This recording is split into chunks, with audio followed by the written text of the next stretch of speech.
What's going on, guys? Coach Gaglione here. This is another edition of the Powerlifting with the People podcast. I'm your host, Coach Gaglione. We got Kyle on here today. What's going on? What is up, man? I appreciate you having me on. I got to meet you last week at RPS Nationals for the first time. We spoke before that. We've been friends on Instagram and social media for a Yep, yep. while, but it was cool to actually see you face to face. And now we're doing this, so this is awesome. I'm happy to be here.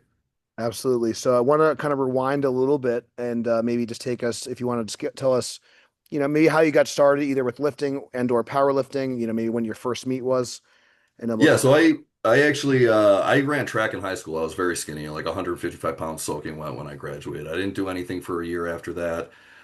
So I was just kind of bored and I just started doing like push-ups and pull-ups in my room and I started to see like a little bump in my bicep and I was like, dude. So I figured like if I could actually like go to a real gym and I started eating like a bodybuilder or training like a bodybuilder, maybe I could start to look like one. So I pretty much just went in. I started with like, well, I wanted to get strong too. So I started with like 5 by 5, just super basic. I was just eating anything that had protein. And I got strong. I got big quick. I got up to like, I think it was like 210. And then I decided to do two bodybuilding shows. Well, I only want to do one. And I remember deciding between like bodybuilding or powerlifting because I knew I wanted to eventually do both. I thought bodybuilding would be the harder of the two and I definitely found that to be true.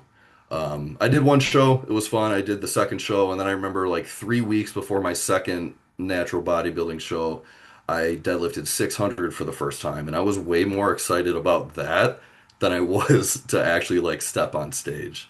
But after that, I pretty much switched over to powerlifting. I did my first meet in 2013. I totaled, I think it was like 1425 at 242, like nothing too spectacular, but I was hooked, man. I had just met a lot of good people and I stuck with it ever since. Ended up opening up a gym of my own. Now I'm coaching and it's been a lot of fun, man. awesome.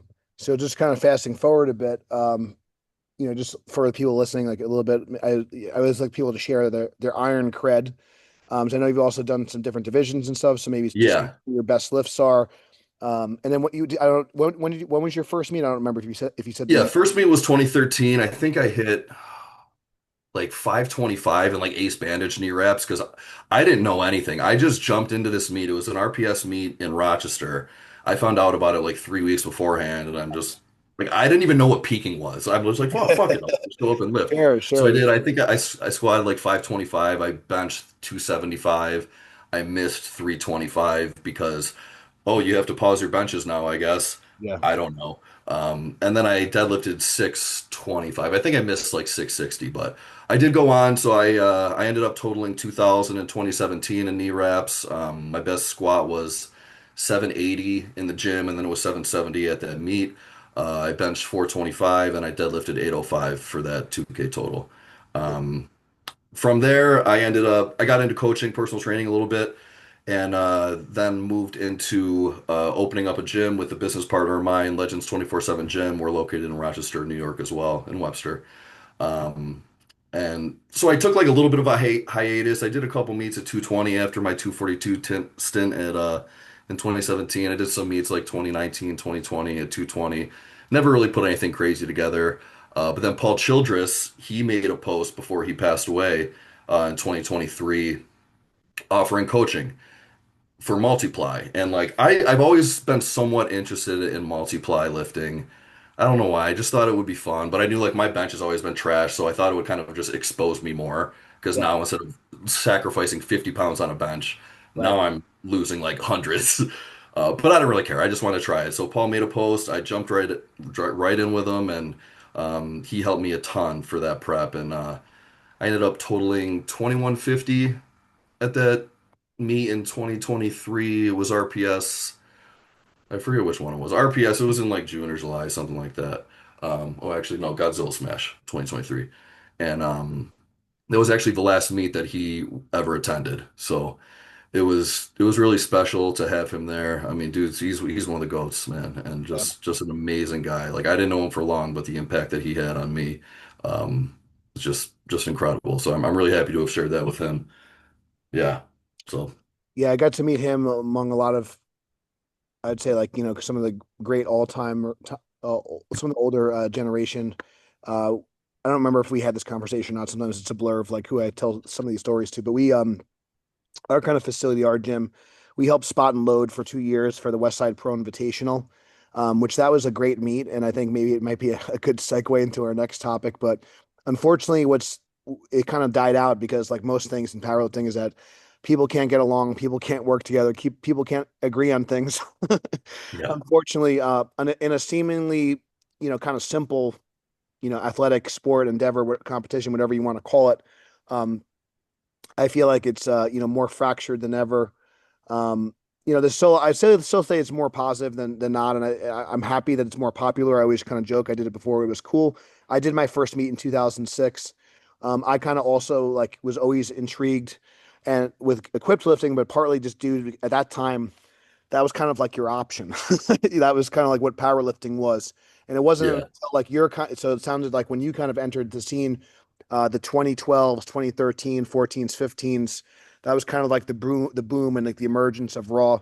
Might have been due to CrossFit, it might have been due to people like Stan Efferding who actually looked jacked and things like that Yeah. coming onto the scene and like, oh wow, it's not just like a bunch of fat guys in squat suits. And so I think all those kind of factors kind of were the perfect storm. But now I mean, it seems like every year there's a new federation. Every year, Yeah. someone's kind of jumping ship, and I have like one of my buddies, a good friend, and no shade to him, but Travis Rogers, like I feel like every few months he's like switching which federation he's host. And it's not like it's just sometimes it's like people whether they can't work together or values aren't aligned. So one of the things that we were kind of talking about off air was maybe just some like some rules, some barriers of entry, because I know like for me. Powerlifting has done so much for me. I know it's done a lot for you. Obviously, you wouldn't be kind of coaching and partaking in the gym business, and we could certainly talk about too. Um, so one of the things, and I'll just kind of kick off with this, and this isn't to like throw shade over a particular federation. It's just we're going to kind of share some of our experiences. But I believe it was maybe 20.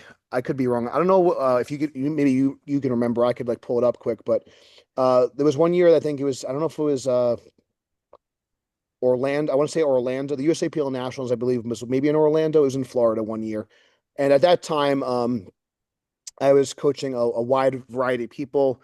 Was still most people know me for coaching Larry Wheels, but a lot of people don't know what they may or may not know is that still like the overwhelmingly majority of the lifters that I have coached and still coach are either lifetime drug free or compete in tested organizations. And a lot of people also don't know, um, like in RPS, like you could be a tested lifter, you can be drug, and it's totally fine, and it's like not a Mhm. big deal. And I remember at that particular meet, I felt, and I don't know if people because they knew who I coached and whatever, but I just felt like anytime there was a borderline call, uh, it was Reds. I remember we had one lifter bombed out because she was wearing Chuck Taylors and they didn't quite think that her foot was completely flat on the floor of her bench and or like her head Yeah. up on like just things like that. We had another lifter who she was I believe she was like top 15 in the country at the time, but she was totaling over 1,000 pounds. She was in the heavyweight class and they kind of told her that she squatted too fast and they couldn't judge her depth, so they red lighted her. Just like things like that. Just like so at that point, I started to kind of like move away, and I had a guy like I had this one guy. His name was Anthony. Like he was in the prime time, and he was getting close to like an American record deadlift at the time, and pulling like I think he was like either high sevens or low 800 pounds, and so like I've also kind of worked with people at a high level, but I started kind of moving away from some of those organizations just because I felt like if it's not going to be fun or fair or consistent what are we kind of doing here? So I don't know, again, what your kind of experience. I know you're starting to kind of coach some high level people. I think some of I could Yeah. be wrong, but some of the females in particular are doing really well. So like, what has been kind of your experience? Maybe switching from like your athlete to kind of coaching people as far as like what you're seeing. I know it's like so wherever you want to kind of jump off, or if you want to give a little background, I'm kind of curious. Yeah, yeah, yeah. So I coach some lifters. Most for the most part, same as you, mostly drug free. I got a couple in IPF, Powerlifting America, and then a couple USAPL, then some USPA who do the drug tested division for USPA, which I actually do. I personally I enjoy USPA because they do offer both, That's nice. um, which I think is good. It's just a little bit more freedom in that aspect. But one of the things I noticed in a couple federations, like if you partake in one federation, USAPL, like you're not allowed to participate in a Powerlifting America Right. for a year, or it's something like that. And to me, like I've just always found that to just be crazy, like just trying to like monopolize the system and try to really just it's more of like you're trying to segregate and divide more as opposed to then just bringing everybody together. I mean, like say you got Powerlifting America who comes to your town once and now oh I can't compete in that one. It may line up better for my schedule just because oh I did a USAPL meet. Like I'm not a fan of that. Um, even like I'm friends with Vin Mangione who owns Kenmore Barbell out in Buffalo, Yeah, and like he's pretty high up with the Powerlifting America sure. Federation, and like he wasn't allowed to be in the back of a USAPL meet to like handle one of his lifters because of that, and like that blew my mind. Like I can't even believe that's a thing. You're not allowing coaches back there. Yeah, I'm not sure. I guess I don't know if you could see back there. We have a couple of legends banners, and one of them is Eddie Cohen. And Hmm. again, if you don't know Eddie Cohen, that's your homework for today. But greatest of Yes. all time, we have a picture of his iconic 901 deadlift at 220. And he's like a good example too, like where I think, because I think after, whatever happened, regardless, whatever, like, when after his ban, whatever, and, he does all these seminars, and like, if you were not allowed to do a seminar with Eddie Cohen, that was the thing. And there was another, I'm not going to name this lifter's name, but we had a high level female lifter. She was one of the first. She was multiple time IPF champion, still active in the IPF. And at the time, and I'm not sure if you are in the strongman scene or not, if you know the name, remember the name Mike Jenkins. Mike Jenkins was a good friend. He passed away in 2013 unexpectedly. Got a call Thanksgiving morning. We ended up doing a fundraiser, a deadlift contest for him to kind of raise money for funeral costs. We raised about $6,000 for funeral costs. We had about 80 lifters. It was an awesome event. We had a lot of people get involved. But because of this rule you're kind of speaking about, they would not let her lift for a charity meet. So we wanted to get, it was like, things like that was like really left a, so like the more and more of those things happen, it kind of left a sour taste in my mouth. And, just to kind of, again, we were kind of talking before recording, I was just at a USAPL meet. Our daughter just competed. We had a great time. And there's some great people. So a lot of times it's really just like, maybe unfortunately a lot of these things they are businesses. So a lot of times people they're trying to like have checks and balances, and they're trying to, I don't know if monopolize is the right word, but they're, and especially you're seeing it's getting kind of nasty, I think, sometimes between especially like the USAPL Powerlifting America split, Yeah. especially because I'd say Yeah. up until that point, like the tested side was very like unified, and that was like actually one of the things I really liked about it. And now it's just like in some ways it's kind of like it's like yeah, it's like you can't like I said, if this is your livelihood as a coach, and then you have to like tell all your athletes like, oh, you can't, like I said, it's kind of like the Mean Girls, you can't like sit with us at this You're table right. kind of thing. And I just feel like think that's like really not beneficial, especially if someone's kind of just getting started. Exactly. And that's one thing that like Vin and I talked about. He's like, "Well, why don't you become a meet director for Powerlifting America?" And it's like, I don't want to Right. end up Right. trying to put all of my athletes like in one basket because inevitably that's what it would end up That's what being. And like happens. we host meets at Legends. We have a USPA meet hosted at Legends. Adam Furchin is the meet director for that. But I would really have no interest in being a meet director and kind of tying myself to one federation. I do have a lot of athletes who compete USPA, but just because it's a meet hosted at my gym, like I don't feel as compelled to just be like, oh, you need to do this meet. Like, go do USAPL, go do Powerlifting America, like whatever works best for you.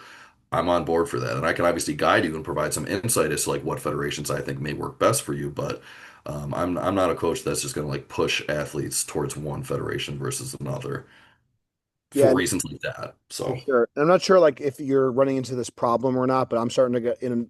Part of it is just my personal situation. Again, for people that are listening for the first time, I'm originally based out of New York. Our original location, Gaglione, I call it Gaglione Strength HQ, is in Farmingdale, Long Island. So we've had that facility since 2011. Recently, and got moved to Delaware, got married. So this is the Milton location, and so this is home now. So now again, I'm always a Long Island guy at heart, but the Mid Atlantic region is now my new home, and I'm also starting to try to get some RPS meets together in California so we could have a true like nationals, which is exciting. But anyways, so like one of the things that's been tough is, as you know, I've been in the sport since 2006. So at the time, like no one was doing powerlifting. Like I said, you had, Shauna Mendelson ran some meets and stuff, and again, she's a little bit more specialized for a lot of the equipped lifters, which Mhm. I totally support.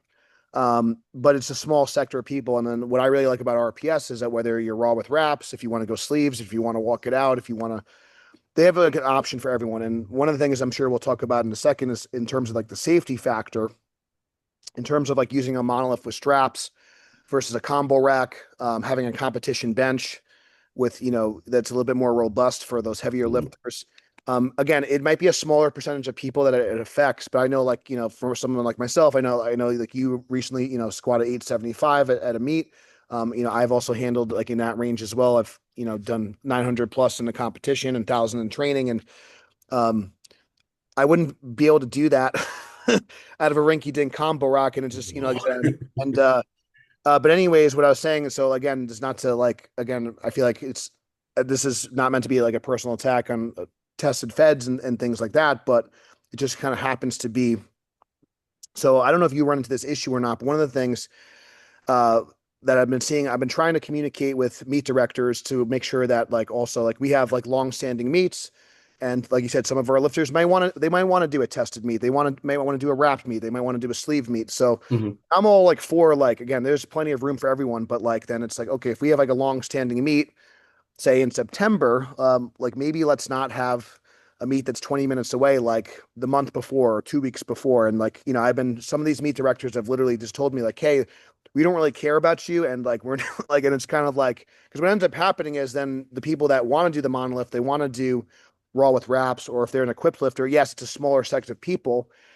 And one of the things and again, I don't know if you can comment on this as well, but I know like with myself, like I'm I have a lot more mileage on me than I had in 2006. So like I don't know if I could do like a heavy raw bench anymore. I don't know. So like something like equipped lifting, it's another outlet to kind of keep you in the sport longer. And if those meets kind of die out, it's going to also limit participation potentially for other people down the road if those people don't have options anymore. For sure. It's like one thing that I'm kind of worried about, and I think it's frustrating when there should be something for everyone and there should be options for everyone. And then when you start to kind of limit, like, oh, you have to like lift this way, you have to. And then the other thing, and this is again, we could talk about it or not, besides the safety factor. Um, Again, as we age and as things happen, like even again, regardless of it, there's an argument to be had, like, should you use performance enhancing drugs responsibly or not? But like there are a lot of people, especially now, uh, 35 plus, 40 plus, that like testosterone is like dangerously low just to like Mhm. function like normally. And if someone's on like a hormone replacement therapy by a doctor, now you have like infinitely less options to do like your favorite hobby now, just because. And it's like, Yeah. even if you just, it's like, I'm not like, because there's been some times where it's like, and this is very prominent, because most strict curl competitions, and again, a lot of people may not care about that, but something that I'm kind of interested in, most strict curl competitions are tested. So it's like, it's already like a small niche sport, and now it's like 70 Exactly. Now you're of the closing meets off a are lot. so that's kind of I actually recorded a solo episode. It's kind of funny, like as far as like this is the dangers of like if you only support like tested powerlifting, or if you only support this one federation, and you're not kind of looking at like the community at large. So I don't know, like when it comes to safety or other things, these are just some things that have been kind of on my mind as far as if we're like on this trajectory and we're not careful about like, if certain people are, if this is not like sustainable, and if we're not kind of prioritizing what's going to be best for like the lifters' long-term health, safety, and longevity, because ultimately, if we only just have this one type of lifting, it's going to limit people, and it's going to Yeah. potentially limit. And you're even seeing it now. Like meets are getting canceled, it's getting oversaturated, and it's just like, again, if these meet directors don't like talk. So I don't know if like it sounds like, at least if you're like you're at least in conversations with some people, which is great. I know that's been kind of like a challenge for me, for myself, but I guess what are your thoughts about like maybe what's going to be best for the community at large when it comes to, you know, Yeah. Yeah. No, I agree because I think, and I'm sure you've seen it like over the years, these federations, the drug tested federations specifically, have grown an astronomical amount. And it seems like at least specifically RPS meets have not dwindled per se, but at least like within Rochester, they haven't come around as much. But luckily, there's a Rochester venue, East Ave Barbell, who has been helping out to host these RPS meets, which has been great. So like 2 years ago, there was a Godzilla Smash, so that comes through once a year. Um, Whereas compared to like USAPL, Powerlifting America, like there, it seems like there's just all these meets, and that's kind of the direction it's trending. So I think it's important for lifters like us who do like the monolift to be participating in these meets, or at least Yeah. see if you can get others to participate in these meets. Because otherwise, like if all of a sudden RPS, those numbers drop, they go away. Now it's like, all right, well, where's the next closest monolift meet? And now you're traveling all this way, and it just makes it harder. So I think having a little bit more of a widespread community base, I guess, within those federations would definitely be beneficial. But in my opinion, I know we were going to talk about this, was like the use of monoliths. And I Yeah. think every federation should be using monoliths across the board. They won't because of money. And that's what it comes down to. Monoliths, it's not visually appealing. They're big, they're bulky, it costs a lot of money to tear them down. It's a lot to bring to a venue. They take up a lot of space. They're only used for squats. And now it's like, all right, well now you need another one in the warm-up area, at least one more in the warm-up area. So it's a lot. And I just think like obviously from a safety perspective too, you have these tested federations who don't want to use the monos because it's obviously combo racks are more effective.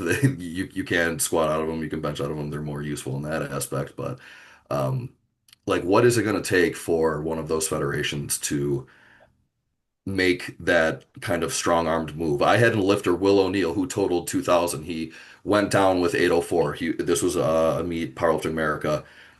Quad strained is what it was. He hit 782, went up to 804 on his third.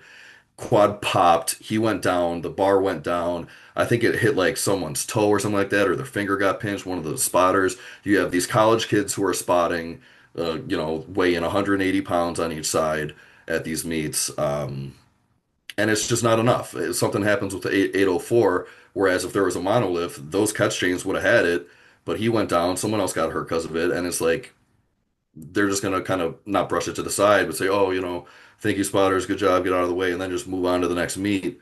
Whereas, like, what is it gonna take? In my opinion, I think someone's gonna have to die in order for them to like really take a step back and look like, all right, maybe we do take safety a little bit more seriously.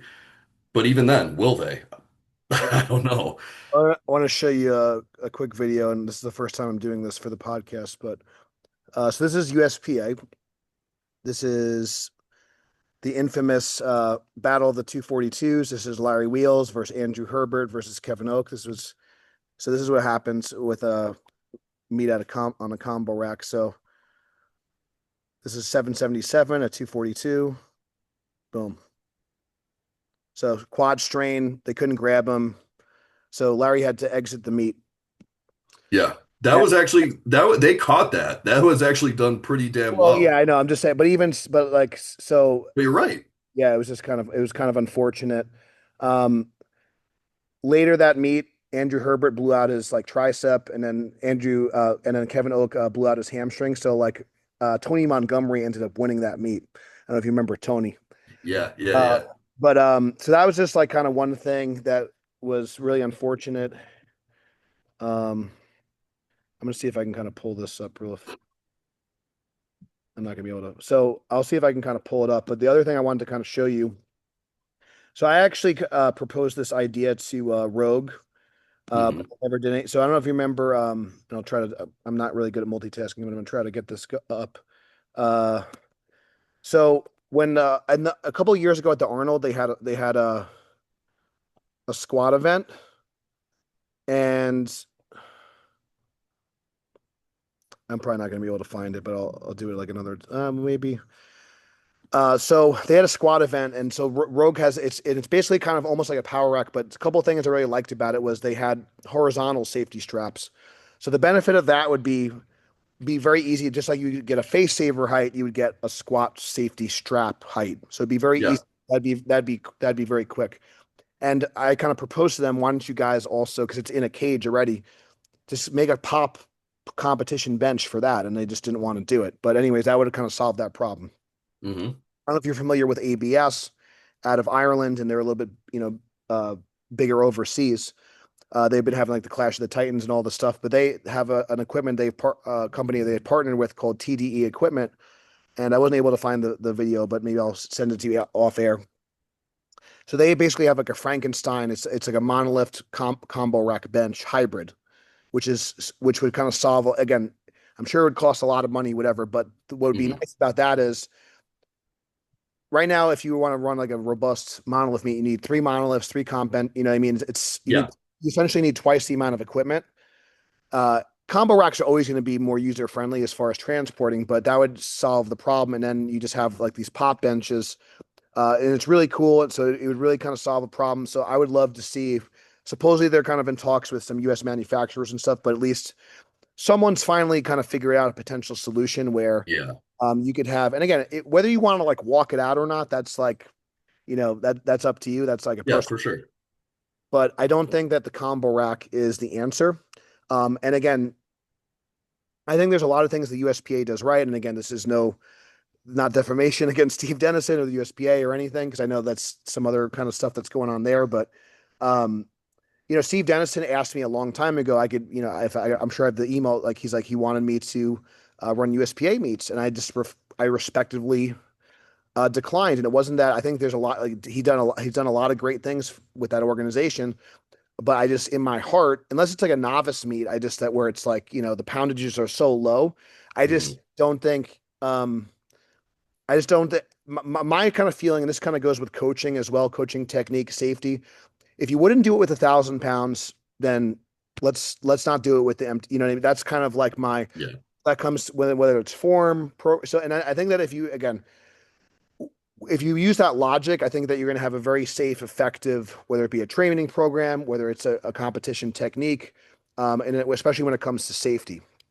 So, a lot, there's been some people I've kind of yelled at for. I've seen some of our lifters, and it was with a lighter weight, but like they kind of missed a bench. They didn't set the safeties right, and again, even if you drop 135 on your neck, it's like you could do some serious Yeah. damage, and that's not like a huge bench press. I've been in situations. I don't know if you ever saw it. Was like a viral video for like I was lifting with Larry. I was in a bench shirt. It just kind of took me the wrong way, and I had like 545. That was like an inch from my head, my neck, and it was really scary. And it's because they wanted to have lighting and they wanted to have better lighting on like it was just like instead of like Yeah. so that was like one of the things like I like really regret, and it was just like one of those things where I should have just kind of like put my foot down, or like I should have just maybe not, trained so heavy that particular day. But it's just really like not like worth it like at that point. So I think having the safety apparatuses in place, and I think that like the other thing I think that's important, and I always kind of say this, and maybe you could kind of chime in, is like just because something is popular, it doesn't mean it's the best. And this is like, especially in the age of social media, it's like just because someone has a lot of followers, just because this organization has more members, it doesn't mean it's like the best one, and it doesn't mean it's the best one for you. And I think that's like really tough. So I think sometimes like the lifters like need to speak up. But sometimes, again, it's like when you're younger and if you hadn't had any injuries or if you hadn't had any of these kind of bad experiences like that happened to you personally. So I think it is kind of important sometimes to share some of these stories. I don't know if that kind of, rings with you as far as, especially like kind of the popularity thing, or if you have anything that you want to like add to that discussion. Yeah, yeah. I mean, I think like with these newer lifters, especially, they're going to kind of just go with what's more popular without really thinking about it. They want to go where the competition level is going, and that's why I think that split between like IPF and USAPL is kind of significant because now it almost is like half and half. Like, what really is the most competitive now? And I guess that could be a good thing because it is allowing a little bit more freedom. It's not lopsided one way or the other, which is what I'm seeing. Um, so I guess to that point, that is kind of it's good. Um, but no, you're right. I think it's just people and these new lifters are just so easily influenced, and I'm sure you've seen a couple of my videos, kind of like making fun of the influencers. Um, but I think that like to that point, and that's kind of why I'm doing it, is like you have these you have these fitness influencers who like, what are their credentials? Do they really have any credentials? Are they just a pretty girl with a big butt? And now they're selling these training programs and calling themselves a coach because they did one powerlifting meet. Like, and I understand like as a coach, you have to start somewhere, but are they really helping the sport? Are you really helping your clients? And you kind of have to ask yourself that question before you get into coaching, or like, are you doing it for popularity? Like what can you really bring to the table? Not saying all fitness influencers are bad. I think there's a lot that are doing really good things, but I think it muddies the waters a little bit, and that's where my place of concern is coming from. Yes, I think one thing that's important, and I say this all the time, this goes for powerlifting meets, coaching, whatever, in everyday life, like you vote with your dollars. So, and again, not that you want to like, again, I understand that people need to put food on the table, all this stuff, but unfortunately, you know, and it's one of those things like I kind of mentioned before, like I would love to like kind of work with these other meet directors because then it's like it's nice to also like not run an event. And sorry, it's nice to go to an event where like I'm not running it and I could just like coach. Like that's like also because coaching is like my main thing first. But one of the reasons why I still have the gym in New York, one of the reasons why I opened up the gym here is I felt like there needed to be a place like no one really does, and I love like the crew because it's like man, it's like people really don't people throw the word team around a lot, but it's like, and again, there's nothing wrong with like a virtual community. There's nothing that's great, but there's something about all being under the same squat rack or monolift and actually working together. One of the things that really grinds my gears is seeing like a lot of these people. If you have like, so again, the USAPL meet was great. I just went to, but it's like literally like every person, like they couldn't like warm up together. They have to have their own. It's like, it's just so like crazy. It's like, and the whole point of a combo rack is like, it's easily adjustable. And it's Yes. like, this is so like insane. Like, You don't need your own combo at any point and, ever. and again, it's like, so we're getting ready to like kind of warm up our 9-year-old and someone like had to like move her like her because we have like a training bar and stuff and they like moved it out Yeah, of the yeah. and I was just like can you like we just set this up and it's just like they're like and like do you want to work in do you want to like and then so it's just like but yeah it's just like so I think it's really important that you like kind of you vote you understand that anytime you pay for something you're voting for your dollars so there are some you know there's some people like I just won't support or won't just because if they're like kind of interfering with what I believe, it's not just even my business or whatever, but it's just powerlifting at large. If they're kind of like not a net positive, um, this is just like an aside, but like since it just kind of fits the conversation. Just as an example, like I don't know if you follow or you're part of like garage gym stuff and whatever, but uh, long story short, Chris Duffin kind of lost his company, Kabuki Strength. I'm not sure if you ever Mhm. met Chris, but I've Yes, I did. I've spent thousands of dollars with that company. I consider Chris a colleague. We've had some great conversations about training and, I went to a lot of his courses. I bought a lot of his equipment and I just haven't really. So, and I bought, this, strap bar, it's a strap bar. So essentially maybe I'll just grab it quick, but essentially, the whole idea is that you can make any straight bar, into like a safety squat bar. So I like really, we train a lot of groups. So you can kind of just see like here for the people that are watching the video. So this would attach onto a straight bar. There's a pad for it. And Oh, that's awesome. then you could, yeah. So the idea is great, That's awesome. but except for the fact is when you put the bar on and if you let go of it, it wants to flip. So it's Hmm. not ready to be. So I told these guys, I'm like, hey, I'm like, someone's gonna be behind someone and they're gonna like eat, so it wants to like roll on you. It's not, it's the Yeah. bar is not balanced. So I'm like, this is a problem. So the owner's just like, oh, we're not really dealing with powerlifters anymore. And I'm like, I'm like, you guys aren't like listening to me. I'm like, the bar is not balanced. I'm like, this is like, and not that like you're gonna like let go with it, but again, the point is, or if someone, but maybe someone wants to try a hot field, or maybe, and then it's just, Hmm. so like the first time I used it, it just fell off my back immediately. And it's like, and I'm someone that knows I'm Yeah, like yeah, yeah. cognizant of like I'm a really good squatter, like it's just like, Yeah, and so whether or not you're a powerlifter is yeah. irrelevant. So anyways, so like I'm like not going to like purchase. I'm not going to purchase. It's called Takeover Strength now, but like I will not be purchasing from that company anymore. It's just like, and it's just because And I try, I was privately messaging, so I made like a review coming out, whatever. But I just want people to be aware because I keep seeing these reviews. Oh, it's so great! It's so like everyone's just like, oh, like they like love it, and I'm like, Yeah. are you guys like? I'm like, what are you like? Do you unless like I happen to get a faulty one or like I don't know, but I don't think that's the case. I think that they rush the product to market. They're selling, because like the strap bar plus like the pad for it you could buy like a safety bar, like for the same for the same price of it. I like Yeah. so. Anyways, it's just one of those things where it's like I'm kind of scratching my head. Another example of like it's a popular company because of what Chris Duffin did for it, and then this other guy. And again, there's some other things specifics, but the point is that you have like someone like you said, it's like someone that shouldn't be have a fitness like the guy is like never squatted before, like the new owner, and like you have these kids as well, like maybe they're not the more popular you are, the more bigger your company is, that you have more response, like the Peter Parker thing, great power comes great responsibility. And I think people Yeah. don't understand is we like love this and that's why we're so like passionate about it. And it's like, man, it's like, but you could like mess yourself up. You could mess yourself up if you're like not careful. So Yeah. anyways, I have apologized for just the rant, but I want to kind of shift gears a little bit and kind of always end things on like a positive note. Obviously, powerlifting has done so much for you. You're doing a great job with your athletes and as well as with yourself. Um, if there's any kind of advice you can kind of give someone that's getting started, like what are some like top pieces of advice? There's a lot, like I said, where would they start on their strength journey? Like, what would you tell them? Yeah. I mean, this is gonna sound like super cliche, but like honestly, just like get the technique first. I mean, one of my biggest mistakes was I was lifting at the YMCA. I was doing 5x5. Like I never recorded my lifts because that would have been back in like 2010. I don't even know if I think I had like a flip phone or something. So people weren't recording their lifts, but record your lifts. That's actually another one. But yeah, I mean, make sure you're actually doing the movements correctly. Like learn how to brace, getting a good coach, putting someone in your corner, like getting with someone who has some experience helps a lot. Like I was saying, like my squats were like a quarter squats.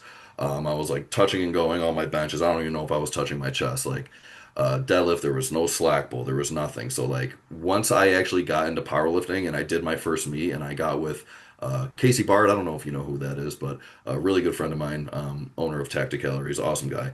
He kind of took me under his wing, and like that's when I learned everything. Like, oh, I should drive my knees out when I'm squatting. I should spread the floor. I actually learned how to brace, push against the belt, retract my scaps, like all the things that are necessary, like fundamental stuff, but I just didn't know. So I think um, just in general, get with someone experienced, do a little research, record your lifts, like take a look at them. If you don't know what you're looking for, send a video to someone who does, and just do that from the beginning so you're set up for success. So you don't get strong and now you have to take two steps back in order to take three forward. So I think that's definitely my biggest piece of advice. That's great. And then I think like also there's definitely I think there's people like maybe more like us that maybe love training. And I don't know, I don't want to speak for you, but like I know like for myself, like I'll tend to maybe push too hard. I'll tend to maybe Mhm. overshoot more than undershoot. But there is like a portion of people that um they they maybe are so like afraid of like putting weight on the bar and like their technique not being like perfect. So like where do you kind of draw the line with like there's definitely like a time and a place, and especially when you're getting started, it's like just like learn how to do the movements like first, and then like, Yeah. when you start to like, and then let's say we're at stage two where like they have their technique's pretty stable. At what point do you think that it gets to be like I don't know, like there people are too afraid to like I guess progress, or they're too afraid to maybe add load, or like what's Yeah, your I thought, I thought? think I think a lot of people, especially, and what I found is like specifically with the drug tested lifters more, they tend to err so much on the side of like sub-max RPE training, Right. which does work, but I think it can mask a lot of weaknesses too. Whereas Yeah. at some point, and I think in my opinion earlier on, like once you kind of have that base strength. Like, let's have you do a fucking RPE 9 set of 5. Like, let's see you really grind and push hard and see what happens. Because that's going to tell you a lot. You get to those last couple reps and you start really grinding. Does your form break down? If it does, like, that's okay. Like, okay, now we know what maybe your upper back needs to be a little bit stronger. That's fine, but like you got to find out. And if you're just constantly working like sub RP7 singles, stuff like that, like you're not going to really know until you get to meet day, and then all of a sudden, oh, now I need to try really hard, and shit can kind of go south. So I think every once in a while, just kind of sprinkling in those heavier sets. That's why like I do like 4 week waves, stuff like that. Like working up to something heavy to where you can actually kind of see it and like have you push and build up that mental resiliency to get under something fucking hard psychologically. I think there's a lot to that aspect too. Yeah, I like the What are idea. your Yeah, well, you're gonna yeah, No, go ahead. well, yeah, yeah, what do you think? Yeah, I think so. In terms of like our training system and our methodology too, I think that part of it's like mental as well, where I think that if you're able to touch something that's like an RP 9 or 10, like maybe like once a month or something, I think there's some value to that. But also you're kind of scratching the itch a little bit for the people that really want to, go to their eyeballs explode and stuff like Right. that. And the other thing that I'm always kind of toying with as well is like, and this is something I had conversations with like Vinny DeCenzo about. It kind of changed a little bit my perspective of like the conjugate system, because a lot of times there's you do need to like learn to grind with the competition lift. You do need to like kind of understand your limits there, but also at a certain point when your technique is stable, one of the things that he kind of suggested to me is actually, he's like, well, he's like, he actually recommended the opposite. He's like, no, he's like, your max effort work, your really, really like heavy, like RPE, nines and tens. He really liked to use a variation. So if your form did break down, you weren't getting into bad habits. That was kind of like his rationale. And I thought that was like a cool take. And then like That is cool. a lot of people don't, know or don't use like a lot of dynamic work anymore, but whether it's submaximal work or dynamic work or like some combination, because even like toward the end, I got a chance to like train and meet with Louis Simmons and learn from him for like a week's long time in 2017 before he passed. And they started to do more like 5x5s and stuff. They still had the intent of like form and force production, Hmm. but they started to add a little bit more volume and less sets and things of that nature. So whether you're doing your more traditional like 10 sets of two, 9 sets of three, or you're doing a 5x5, you could still potentially do that with compensatory acceleration. And again, one of my mentors was Jesse Burdick, and he was like a long time. He was like the first person that really coached me and programmed for me. And he always say like speed day is about form and force production, form and force production. So like for those, maybe you have something that's a little bit more specific.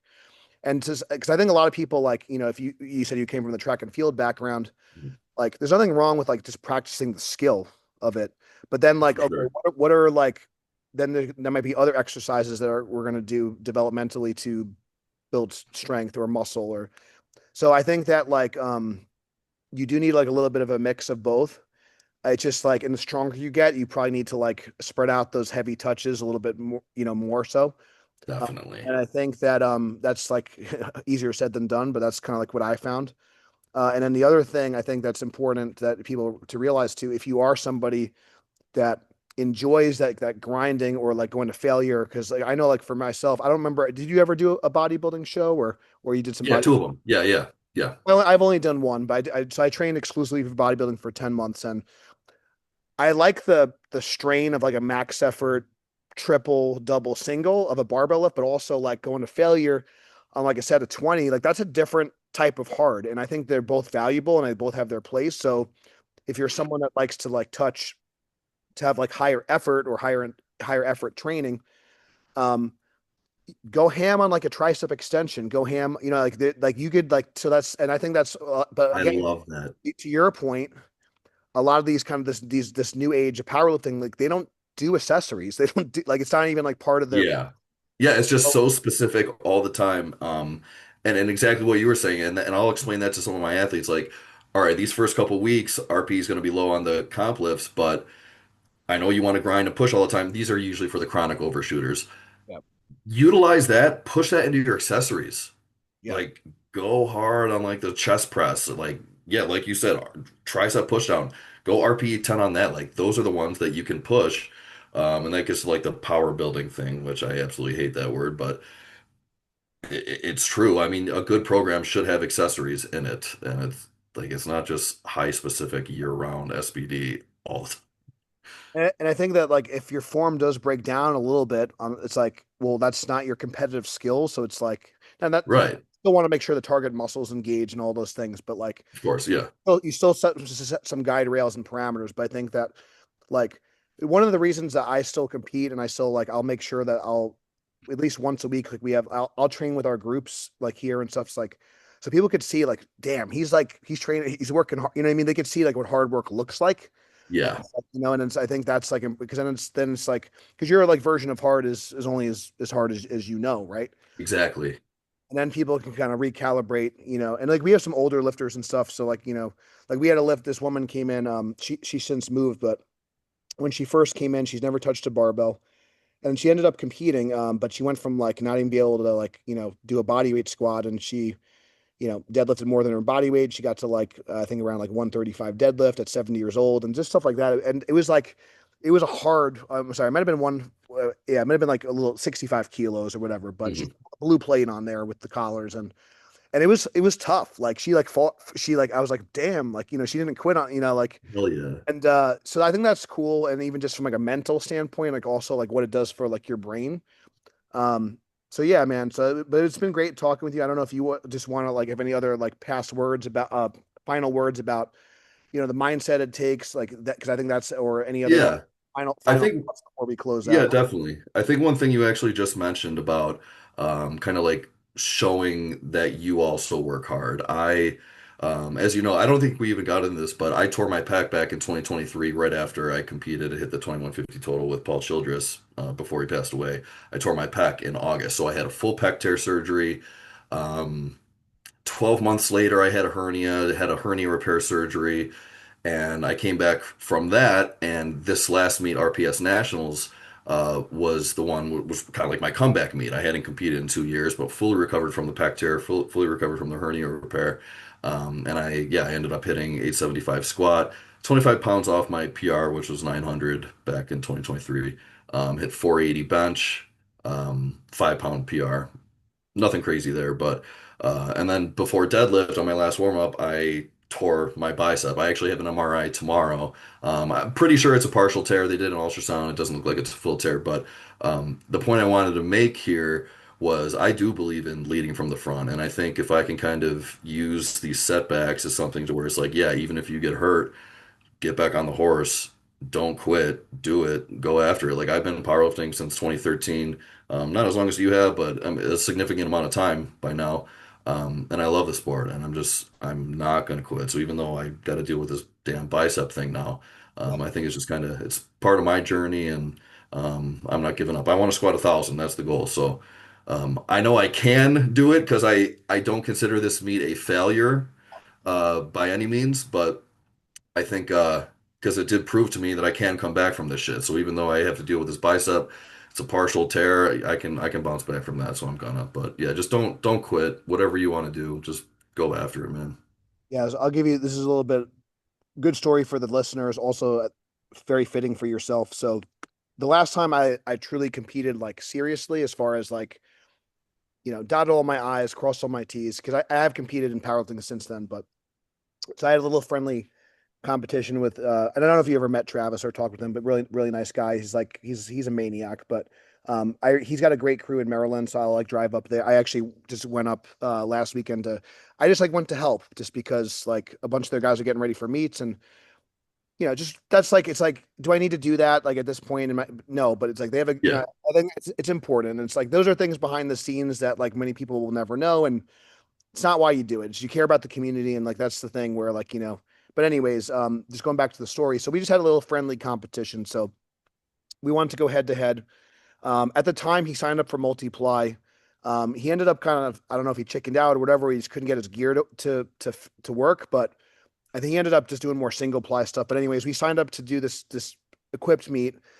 So I basically met him at 220. So I had to like kind of go down, and that's pretty light for me. I've competed all the way as a super heavyweight. So my training was going really well. I got back up to the point where I hit an all-time deadlift PR. I deadlifted 701 pounds in training, torched it. Training was going really good. At the time, I was splitting my time with New York and Delaware, so it was a lot of travel. Was that part was not ideal, but everything else, I was working out with my buddy Chris Delafav, a couple, here and there, and I was purposely going to like places where the people like, and for people that don't know Chris, he's got all-time records. Oh, he was a 242, wasn't he? Yeah, he's like a 26 Incredible, pound right? total Oh guy, my and God. Yeah, that's crazy. yeah, nasty. Yeah. And I think with the band shirts, he might even be at like 2,700. But he's like, and as far as like Glossbrenner and pound for pound, like he's up there with Hoff, he's up there with Frankel. Yeah. He's one of the best, and he's like, so I made sure I'm like I'm gonna train with him, and I just need to be around people that I want to be like the small fish. Mhm. That was important for me. So my training was going great. Um, I popped something in my shoulder, like it just, and then so I couldn't bench and I couldn't deadlift for like, and now I'm like, this was like late June, early July. And I have a meet in September. I'm like, and then I'm getting married, all this stuff. So, anyways, I put my Louis Simmons hat on. I'm like, I'm doing some suspended good mornings and specialty bar squats, and I'm just gonna like, do partial range. I did board presses to like a level I could tolerate. Yeah. I didn't have the best day, but but I told you I deadlifted 701 pounds in training, pre-injury. I pulled 665 at the meet, I was very happy with. Hell And yeah. I needed that pull to beat Travis. So like I fucking did it. Nice. And I'll always give him shit for, and he's since on, he's a much better lifter than me, but I did beat him head to head that day. That's so And I awesome. barely like just like got so anyways, and I think that's where it's a good like just it's a good reminder too. Like now, did I have to do that? Like no. But I wanted to get one more in before being married. I wanted to like really like, and it was my best pound for pound. I did a 2080 total, a 220 after getting injured. It That's was awesome. went 6 for 9. It was rough, but at the end of the day, like I needed my third attempt deadlift to win, Yeah, fucking hit it. So I think that's something where like, yeah, it's not an IPF championship, whatever, but that was something like just to prove, man, like I could do this and I'm still like competitive and I'm walking the walk. And like I said, I didn't have to do that, but exactly. also like, hey, like you don't always need your specific straight bar. Like I had a pretty good meet with like not the best circumstance. Like, you know what I mean? Yeah, And Travis is a fierce competitor. You know what I mean? He's a bad mofo. You know what I mean? So that was a really cool like experience. And he's like I said, since went on, and like I said, I have nothing but good things to say about him. But it was just like a personal victory for me for sure. to go down a weight class, get injured, come out on top. That was a really cool thing. So I think that it's important for people to hear that and understand, like like we go through the same shit that you guys go through, and so yeah, I really appreciate it. Kyle, where can people find you? Like your gym, if you have a website, Instagram. Yeah. So the gym I own, Legends 24/7 Gym, website's legends247gym.com. We're located in Webster, which is right outside of Rochester, suburb of Rochester. You can find me on Instagram at Sheridan Strength, Sheridan Strength. And then the crew, my coaching team, thestrengthcrew.com. You can find me there. So yeah, definitely give me a follow, guys. And I appreciate you having me on, John. Yeah, I appreciate you coming on. And so for anyone that's listening, I just implore you to, support your local gyms, support your local crews. I can't emphasize that enough. That's like the bloodline of our sport. And if those things go away, then the sport like ceases to exist. So if you guys enjoyed the podcast, please share it. Please give it a 5-star review. Thank you guys so much for listening. Until next time, stay strong, and then we'll see you soon.